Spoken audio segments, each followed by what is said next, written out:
ಶ್ರೀ ಪರಮಾತ್ಮನೇ ನಮಃ.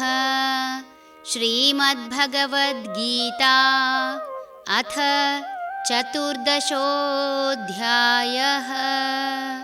ಗುಣತ್ರಯ ವಿಭಾಗಯೋಗಃ. ಕರ್ಮಣಃ ಸುಕೃತಸ್ಯಾಹುಃ ಸಾತ್ವಿಕಂ ನಿರ್ಮಲಂ ಫಲಂ ರಜಸಸ್ತು ಫಲಂ ದುಃಖಂ ಅಜ್ಞಾನಂ ತಮಸಃ ಫಲಂ.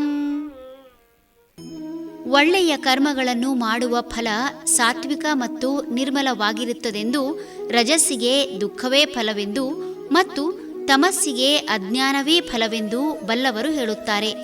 ಸಾತ್ವಿಕ ಗುಣವಿದ್ದಾಗ ಜ್ಞಾನವಾಹಿನಿ ಕ್ರಿಯಾಶೀಲವಾಗಿರುವುದರಿಂದ ಎಲ್ಲವನ್ನೂ ಇರುವಂತೆಯೇ ಗ್ರಹಿಸಲು ಸಾಧ್ಯ. ಸಲ್ಲದ ವಿಷಯದ ಬಗ್ಗೆ ಮನಸ್ಸು ಹಾಳು ಮಾಡಿಕೊಳ್ಳದ ಈ ಗುಣ ಯಾವುದೇ ದುಗುಡ ಅಥವಾ ಚಿಂತೆಗಳಿಗೆ ಆಸ್ಪದ ನೀಡುವುದಿಲ್ಲ. ಸಮುದ್ರದ ಅಲೆಯಂತೆ ಸದಾ ಒಂದಿಲ್ಲೊಂದು ಆಲೋಚನೆಗಳು ಮನುಷ್ಯನ ಮನಸ್ಸಿನಲ್ಲಿ ಸುಳಿಯುವುದು ಸಹಜ. ಸಾತ್ವಿಕ ಮನಸ್ಸು ಅಲೆಯಿಲ್ಲದ ಶಾಂತ ಸಾಗರದಂತೆ ಸದಾ ನಿರ್ಮಲವಾಗಿದ್ದು, ಯಾವುದನ್ನೂ ನಿರೀಕ್ಷಿಸದೆ ಸತ್ಕರ್ಮದಲ್ಲಿ ನಿರತವಾಗಿಸುತ್ತದೆ. ಆಸೆಯೇ ದುಃಖಕ್ಕೆ ಕಾರಣ ಎಂಬಂತೆ ತೃಪ್ತಿ ಇಲ್ಲದೆ ಸದಾ ಒಂದಿಲ್ಲೊಂದು ಆಸೆ ಉದ್ಭವಿಸಿ ಆ ಆಸೆಯನ್ನು ಈಡೇರಿಸಿಕೊಳ್ಳಲು ಕಾರ್ಯೋನ್ಮುಖವಾಗುವಂತೆ ಪ್ರೇರೇಪಿಸುವ ರಜೋಗುಣಕ್ಕೆ ದುಃಖವಲ್ಲದೆ ಮತ್ತಾವ ಫಲ ಸಿಗಲು ಸಾಧ್ಯ?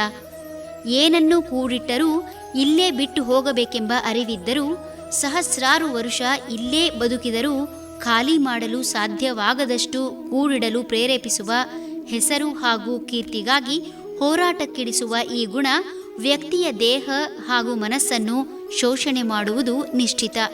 ಭೋಗ ಜೀವನ ಪ್ರೇರೇಪಿಸಿ ಸದಾ ನಾಲಿಗೆ ಹಾಗೂ ದೇಹದ ಕಾಮನೆಗಳನ್ನು ಈಡೇರಿಸಿಕೊಳ್ಳಲು ಹವಣಿಸುವಂತೆ ಮಾಡುವ ಈ ಗುಣ ಜ್ಞಾನವಾಹಿನಿಗಳನ್ನು ನಿಷ್ಕ್ರಿಯಗೊಳಿಸಿ ಅಜ್ಞಾನಿಯನ್ನಾಗಿಸುತ್ತದೆ.